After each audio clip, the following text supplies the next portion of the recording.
Hello, ladies and gents!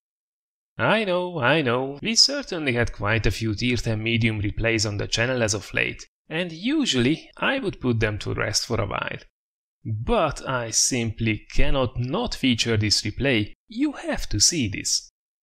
Skill, luck and lots of action, definitely worth a watch. Check this one out. Alright, so here we are in our T-62A for some more tier 10 medium tank action, this time around getting ourselves into an encounter match on Himmelsdorf. Now, being as encounter, we have pretty much two options in a medium tank. We are top tier, so we can actually go ahead and fight it out around the castle, which is actually what we will do. Alternatively, we also could have gone to around G3 to that corner, where a lot of the medium tanks and tank destroyers will typically go, trying to snipe up the hill, especially putting in some effective fire if the enemy decide to try to circle around the castle. However, not this time around. So let's see what we will find up there. Hopefully we can sink our teeth into something juicy.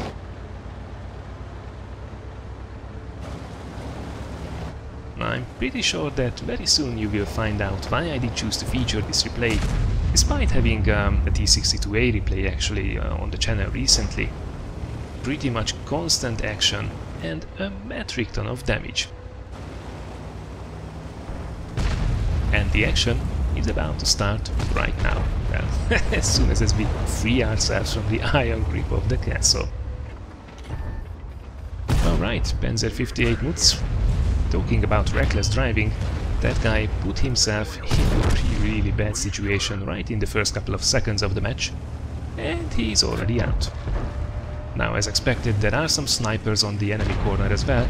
We managed to bounce 2 shots from the AMX 1390 if I'm not mistaken.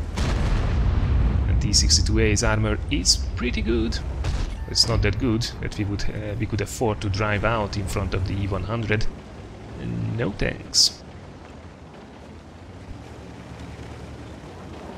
Well, I don't think we will have an opportunity here, and our hero agrees. So, looking at the ways things develop, we decide to go here, see if we can put in some supporting fire on this road, as the banana road seems to be under a hell of a lot of pressure. And jackpot! There we go! Back of an IS-7.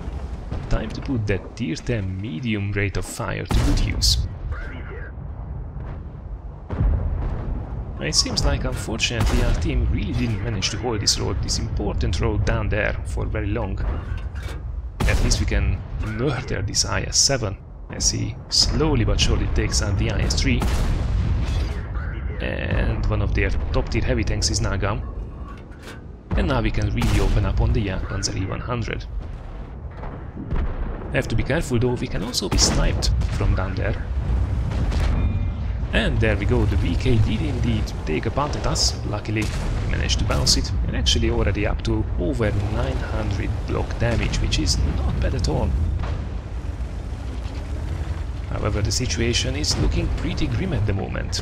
Up here, things did go south really fast. So we decide to hightail it out of there, not waiting for the flank to completely collapse. Instead, let's try to secure at least one flank.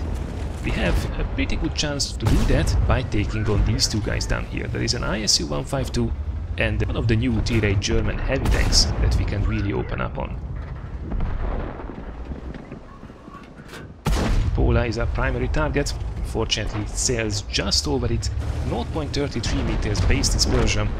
Unfortunately, just not being good enough this time around. In the meantime as well, things have developed actually slightly for the better up there. I mean, the team is overall still behind by a couple of tanks. Nicely pulling back the score to being down by only 1. And it seems our teammates actually mounted a reasonable defense up there, taking out quite a few of the attackers, buying us enough time so we can slowly but surely chew up this very unfortunate, however also quite dangerous tier 8 heavy.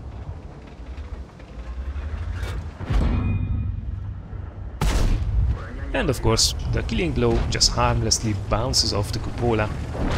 Oh well, sometimes you win, sometimes RNG gets in the way.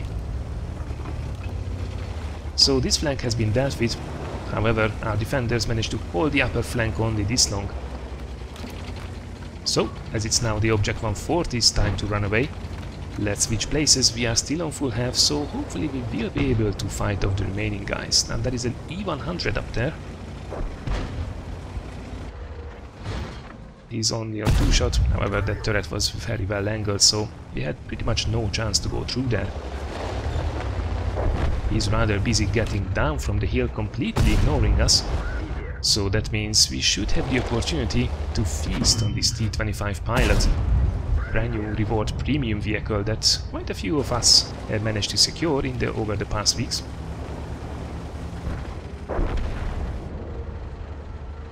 And that's a good thing too that we have him all to ourselves, because the team is already dead and we are now in a 1 versus 7 situation.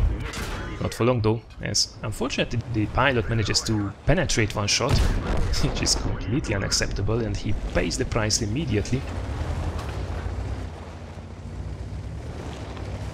However, we have a lot of fighting to do if we want to take this one down. Now it's only a 1 versus 6. However, quite a few dangerous opponents. 1390 could be a problem, as is the Lorraine 40T. Talking about the 1390, that problem has been dealt with very effectively. These autoloaders can be a pain, however they are usually quite soft targets. Now talking about soft targets, we found ourselves a TVP and I have absolutely no idea why that guy isn't pulling back instantly into cover. Trying to slug it out with a tier 10 medium goes just as well as you would expect it to. Now I really like what we see here. Instantly switch to those 2 HE shells as the Borsig comes around the corner.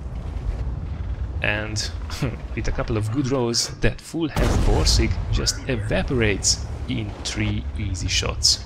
2 already in, finishing shot, no problem.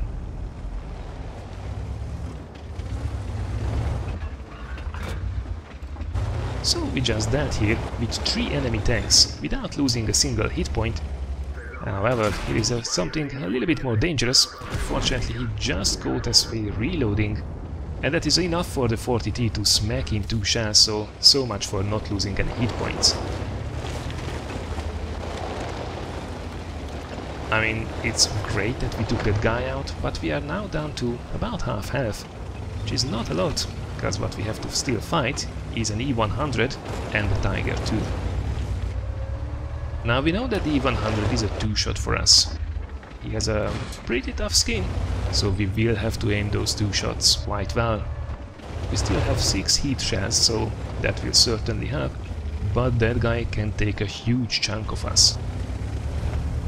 We can take 1 shell from him, but then we will be a 1-shot even for the Tiger II. Now speaking about the Tiger II, we only know about that guy that he's already on 4 kills, so hopefully our teammates at least managed to wither his health down a little bit. But we will have to find that out for ourselves a little bit later. Now here is the only part when there is a little bit of downtime, so we will skip ahead in a second to the action bits as we look around, going from one end to the hill to the other, trying to catch the opponents as they come to us, because we have been lit up here on top of the hill for the past minutes, so they know exactly where we are, or at least where we were. And considering that most of the team did come after us, we can really expect for these guys to turn up as well. However, it's just not happening, and they are not capping either, so what does that mean? Are they still coming? At this time even the E100 should have been able to make it back. Or maybe they are just indecisive, trying to set up an ambush. Well, let's find out.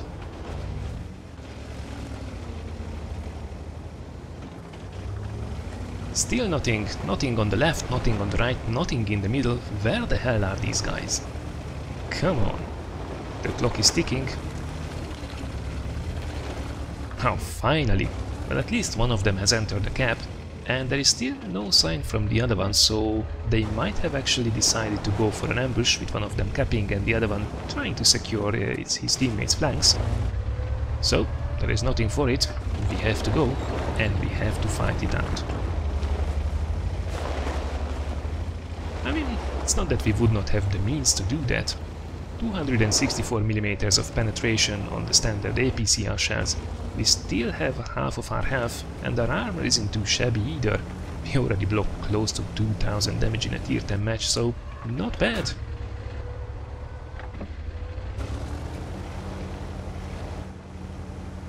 Certainly have the means to take it down, however they can still easily win this. They outnumber us 2-1 after all, so if they work together, this could get really tough really soon.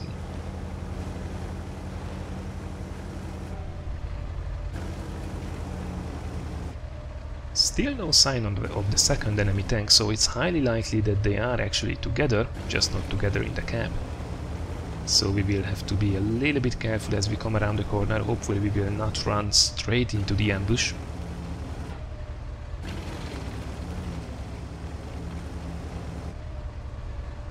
Nothing so far. We should get a glimpse of them. Oh, there we go. Oh, that was really unlucky, bouncing off the back of the E100. And just to pile on with the bad news, the Tiger II is actually full health. I don't know how he managed that, having taken out 4 of our teammates. But hey, it is what it is, we have to deal with it. Now we make here a little bit of a mistake here, driving out sideways in front of the Tiger II, so he gets an easy shot into us. And unfortunately that brings us to low enough health so that the E100, with a fairly reasonable roll, can already one-shot us.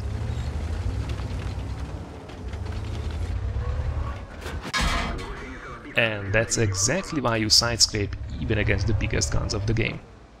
E100 shell gets eaten by our tracks. We try to snipe that top bar, which is one of the weak spots of the E100. However, even from this distance, that's a really tricky target to hit from a moving E100, so unfortunately 2 shells wasted, and we are actually down to 14 shells only. We still have quite a bit of shooting to do, so not easy at all. Let's see if we can maybe sneak one more into the Tiger II. Again he overangles, so we managed to chip his health away a little bit more. And you can just feel the pressure that our hero is now under. We try to go for the Tiger II, but the E100 sticks his fat ass out and unfortunately bounces the shell for his teammate. So, alright, we are down to 11 shots, including 3 heat shells. And we are just hitting the 2-minute mark. Alright, well, this can get really tricky. And the problematic part is on this map, when you are in this corner, you just can't really pull back, circle around and come out from an unexpected location. I mean, you could, but you will be spotted on your way out, so the enemy will expect for you to come in from another angle, and there aren't that many possibilities there.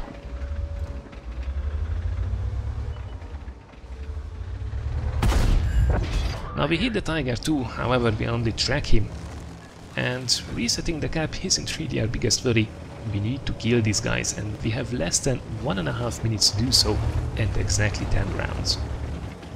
Now E100 hasn't been spotted for quite a while, so wonder what he's up to. Oh, that's bad news, that's really bad news.